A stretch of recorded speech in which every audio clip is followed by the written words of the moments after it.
আসসালামু আলাইকুম, কেমন আছেন আপনারা সবাই? আশা করি সবাই ভালো আছেন। তো ওয়েলকাম আমার নতুন ব্লগে। তো সেদিন হঠাৎ করে আমরা চলে গেলাম নাঙ্গলকোটে সাতবাড়িয়া গ্রামের সম্ভবত বটতলায় ওই জায়গাটার নাম। তো অনেক দিন হচ্ছে কোথাও ঘুরতে যাওয়া হচ্ছিল না, তাই হঠাৎ করে বেরিয়ে গেলাম। তো সেখানে আমরা যেয়ে দেখি যে অনেকগুলা নৌকা, এবং নৌকাগুলো দেখে হঠাৎ মন চাইলো যে নৌকা চড়া যাক। তো সেই যে ভাবা সেই কাজ। আমরা 4 জন ছিলাম, আমি, রূপু ভাই, হোসেন ভাই আর আমাদের স্যার, আর সাথে ছিল ওনার একটা চাচতো ভাই। তো আমরা সবাই মিলে মোটামুটি একসাথে নৌকায় চড়া শুরু করলাম। তো অনেক দিন পরে হচ্ছে কাজের ফাঁকে এরকম হঠাৎ করে আমরা মাঝে মধ্যে প্ল্যানে বিভিন্ন জায়গায় ঘুরতে যাই। হ্যাঁ, সবসময় ভিডিও দেওয়া হয় না বা ব্লগ করা হয় না।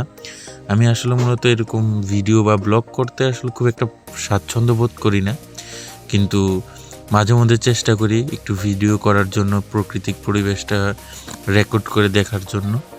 তো সেদিনও এমন একটা সময় ছিল, বিকালের একটা সময়, আকাশটা হালকা মেঘলা ছিল, একপাশে একটু রোদ ছিল। তো মোটামুটি সব কিছু মিলিয়ে খুব সুন্দর একটা পরিবেশ ছিল। চারিদিকে সুন্দর বাতাস, আর পানিগুলো এত স্বচ্ছ এবং প্রাণবন্ত ছিল যে আসলে বিষয়টা উপভোগ করার মতো। সেই সাথে দেখলাম যে এই বিলের মাঝখানে অনেকগুলা রাজহাঁস একসাথে দল বেঁধে চড়ে বেড়াচ্ছে, সাদা আর এর মধ্যে ধূসর কালার। তো আশেপাশে পরিবেশটা খুব সুন্দর ছিল, দেখতেও ভালো লাগছিল। নৌকা থেকে নামার পরেই আমরা চলে এলাম খাওয়া দাওয়ার জন্য। তো খুব একটা খাবার দাবার ওখানে ছিল না, চটপটি, ফুচকা, বাদাম, এগুলাই মূলত ছিল নর্মাল খাবারদের মধ্যে। তো আশেপাশে দেখলাম সবাই খাওয়া দাওয়া করছে। এর মধ্যে আমাদের হোসেন ভাইয়ের চটপটিতে লবণ কম হয়েছে, তো সেই জন্য উনি আবার লবণ আনতে গেছিলো।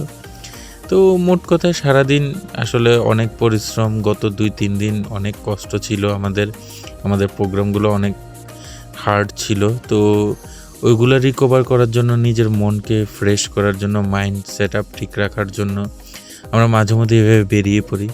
ভাল লাগে ঘুরতে, এই সবাই এনজয় করছিল।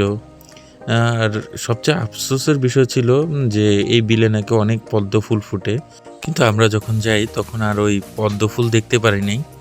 হয়তো ওই সময় পদ্ম ফুল ফুটে না, বা ওই সময় সিজন ছিল না।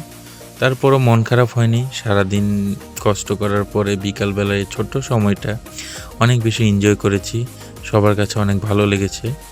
আর আপনাদেরকে অনেক ধন্যবাদ আমার এই ভিডিওটি দেখার জন্য। যদি ভালো লাগে লাইক, কমেন্ট অথবা সাবস্ক্রাইব করে যাবেন আমার চ্যানেলটিকে। ধন্যবাদ সবাইকে।